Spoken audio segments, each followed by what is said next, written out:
প্ৰায় 1 কোটি টকা নগদ টকা আৰু সোণৰ গহনা। নগদ টকা প্ৰায় 70-75 লাখ টকা, সোণৰ গহনাও যথেষ্ট আমি পাইছোঁ।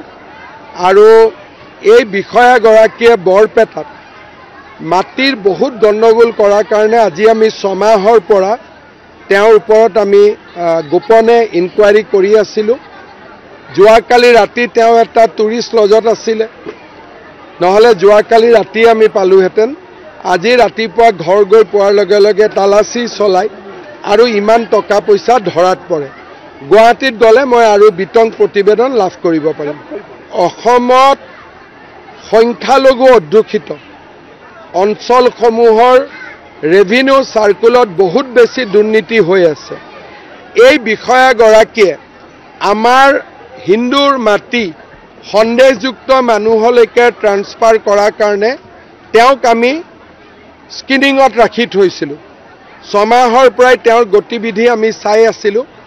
বৰপেটাত ৰাজহচক্ৰ বিষয়া হৈ থাকোঁতে হিন্দুৰ মাটি তেওঁ সন্দেহযুক্ত লোকলৈ টকা লৈ পেলাই হস্তান্তৰিত কৰিছিল আৰু সেইকাৰণে আজি আমি কঠোৰ ব্যৱস্থা লৈছোঁ।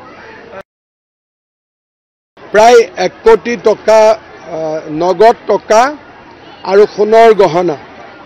নগদ টকা প্ৰায় 70-75 লাখ টকা, সোণৰ গহনাও যথেষ্ট আমি পাইছোঁ। আৰু এই বিষয়াগৰাকীয়ে বৰপেটাত মাটিৰ বহুত গণ্ডগোল কৰাৰ কাৰণে আজি আমি 6 মাহৰ পৰা তেওঁৰ ওপৰত আমি গোপনে ইনকুৱাৰী কৰি আছিলোঁ। যোৱাকালি ৰাতি তেওঁ এটা টুৰিষ্ট লজত আছিলে, নহ'লে যোৱাকালি ৰাতি আমি পালোহেঁতেন। আজি ৰাতিপুৱা ঘৰ গৈ পোৱাৰ লগে লগে তালাচী চলাই আৰু ইমান টকা পইচা ধৰাত পৰে। গুৱাহাটীত গ'লে মই আৰু বিতং প্ৰতিবেদন লাভ কৰিব পাৰিম। অসমত সংখ্যালঘু অধ্যুষিত অঞ্চলসমূহৰ ৰেভিনিউ চাৰ্কুলত বহুত বেছি দুৰ্নীতি হৈ আছে। এই বিষয়াগৰাকীয়ে আমাৰ হিন্দুৰ মাটি সন্দেহযুক্ত মানুহলৈকে ট্ৰান্সফাৰ কৰাৰ কাৰণে তেওঁক আমি স্ক্ৰিনিঙত ৰাখি থৈছিলোঁ। 6 মাহৰ পৰাই তেওঁৰ গতিবিধি আমি চাই আছিলোঁ।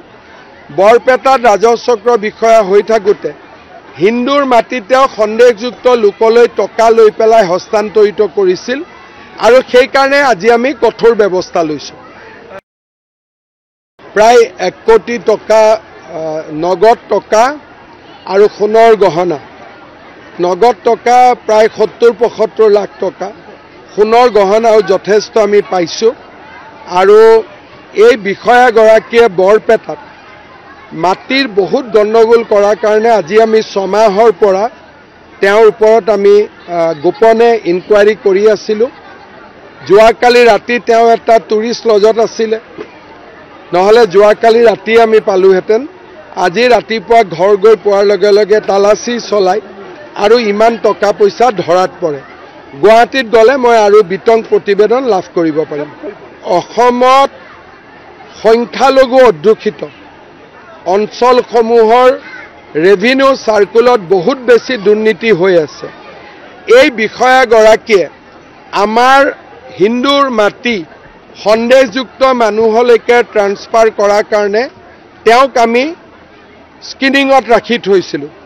6 মাহৰ পৰাই তেওঁৰ গতিবিধি আমি চাই আছিলোঁ। বৰপেটাত ৰাজহচক্ৰ বিষয়া হৈ থাকোঁতে হিন্দুৰ মাটি তেওঁ সন্দেহযুক্ত লোকলৈ টকা লৈ পেলাই হস্তান্তৰিত কৰিছিল আৰু সেইকাৰণে আজি আমি কঠোৰ ব্যৱস্থা লৈছোঁ। প্ৰায় 1 কোটি টকা নগদ টকা আৰু সোণৰ গহনা। নগদ টকা প্ৰায় 70-75 লাখ টকা, সোণৰ গহনাও যথেষ্ট আমি পাইছোঁ।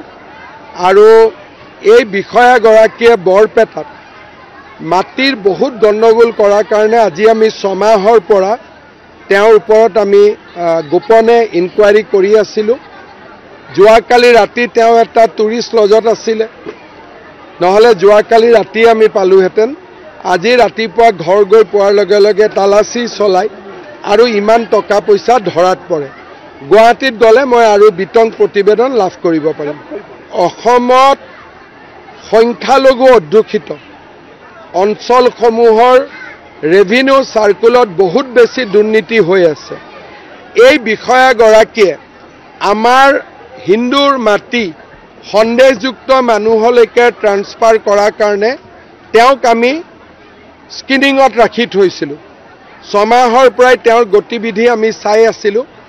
বৰপেটাত ৰাজহচক্ৰ বিষয়া হৈ থাকোঁতে হিন্দুৰ মাটিত তেওঁ সন্দেহযুক্ত লোকলৈ টকা লৈ পেলাই হস্তান্তৰিত কৰিছিল আৰু সেইকাৰণে আজি আমি কঠোৰ ব্যৱস্থা লৈছোঁ।